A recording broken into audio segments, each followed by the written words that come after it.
Hi guys, this is Loai with you from aschoolonline.com and welcome to this new lecture where you are going to learn how to create compound shapes, meaning one single shape layer containing many other shapes. And that will be very useful for you to create very complex shapes later on, animate them within the shape layer, and then animate the shape layer within your composition.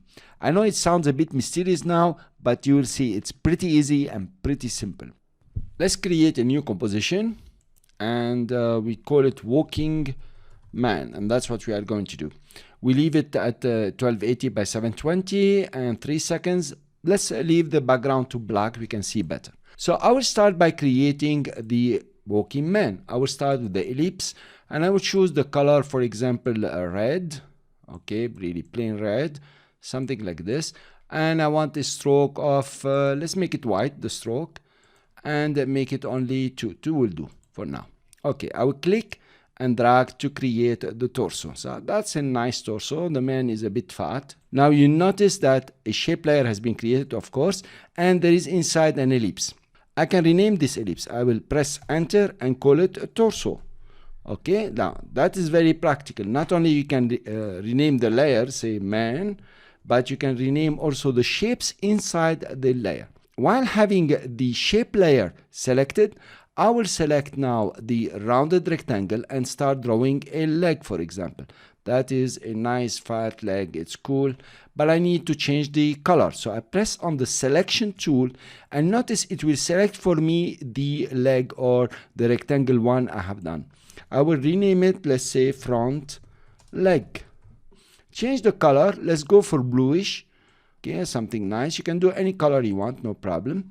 And now I have two shapes inside the same shape layer. So they move as a single entity, and that is very practical and very powerful, by the way. So my shape layer can become extremely complex and move as a single entity, as a single layer. Now I will take front leg and duplicate it. I also rename it, say back leg. Okay. Now it is selected. I'm using the selection tool. I click on it and move it to the side. Cool. So now I have back leg and front leg, but I want the back leg to be in the back. Makes sense to you? So all I have to do is to click on the shape here and move it down behind torso. Notice the black line determines where the black leg is moving or where the shape is moving. And now it is behind. Pretty practical. They are a bit thick, these two. So I will choose the front leg, press Ctrl and choose the back leg and try to make them a bit thinner. That's not bad. Of course, you can do better than me. Okay, and then adjust them the way I want. Notice how I'm manipulating the shapes like if they were layers with their own delimiters to shrink them, to rotate them also, and their anchor points. Now let's create the hands. I will choose the shape layer, go to rounded rectangle also, click and drag to create the hand. Let's make the hand a bit longer and a bit thinner than the leg. So now I have a front hand, which I will press enter and rename to front hand.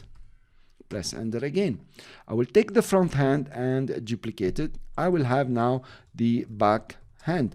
Notice how complex this shape is, but yet it is still in a single shape layer. Now I will come to backhand, choose my selection tool, press V and move it. I can move it anywhere I want. Cool. I will take the front hand here and move it over here. Now I can come to the rotation tool. Notice where the anchor point is here. I will just rotate it. For now, it's okay. Later on, we'll work it much better. And then I can rotate this one here and move it here. Now the back hand should go to the back. So I'll click on the shape and take it to the back. For example, behind the torso. So now I have almost a man, and it's pretty nice, pretty cool. You know, it's working. It's very easy. And notice the number of animations I can do here. If you remember, we can animate the rectangle in the size, position, and roundness. We can animate the transform here. And also, we will see how we can do much more powerful than this.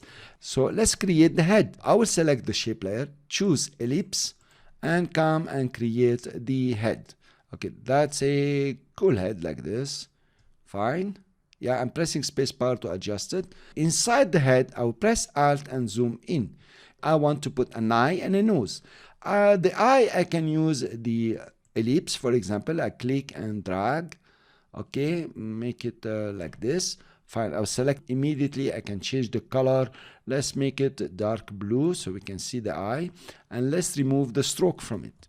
Cool. Now I want to add the nose. I will do the same. I will click on the ellipse and add the nose here. You know, a nice, beautiful nose. Cool, guys. Let's change the color of the nose. For that, select my selection tool, press V, and go to fill and make the nose red. Okay, we want it red. Here you are, and let's have no stroke. Fine. Now, this is not practical. Notice what's happening. I have here the head, and I have here the eye, and I have here the nose, right, guys?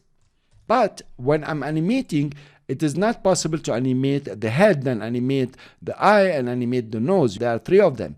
So I need to group these three shapes in a single group. Here, I will introduce you to the add. The add can add marvelous things and marvelous ways to animate. But we are going to add a group. I will click on the small arrow next to add, and there is on top group empty. Now, I know you're going to start reading all this. Don't worry, we'll go through them, but specifically to do some animation with them. I will add a group. Notice what happened here. I will open it. A group 1 has been added. I will take that group 1 and put it on top, just for convenience here. Then I will take the nose, the eye, and the head, click and drag and drop them inside the group. Wow! Now I have a group that contains the three elements, the head, the eye, and the nose. If I open the group, I have the nose, the eye, the head, and I have transform group. So actually, when I will transform the group, for example, we rotate it, the three of them are going to rotate, of course, according to the anchor point of the group, which we will adjust later. But that is fantastic because here I can say complete head. Okay, makes sense to you. Let's correct here. Okay, so I have a complete head. I'm going to zoom out, take it a bit big, and notice the anchor point is here. In the next lecture, we will learn how to animate this one. For now, what have we learned? We have learned that in a single shape layer, you can assemble so many shapes, including adding groups of shapes. That's one, and it's very important and it's very powerful. So I would like you to go to After Effects now and create a nice man, nicer than the one I have created, because now that I'm looking at it, I was trying to explain to you, it is not really very beautiful, but this is the man that we will animate to give it a walk. I will see you in the next lecture.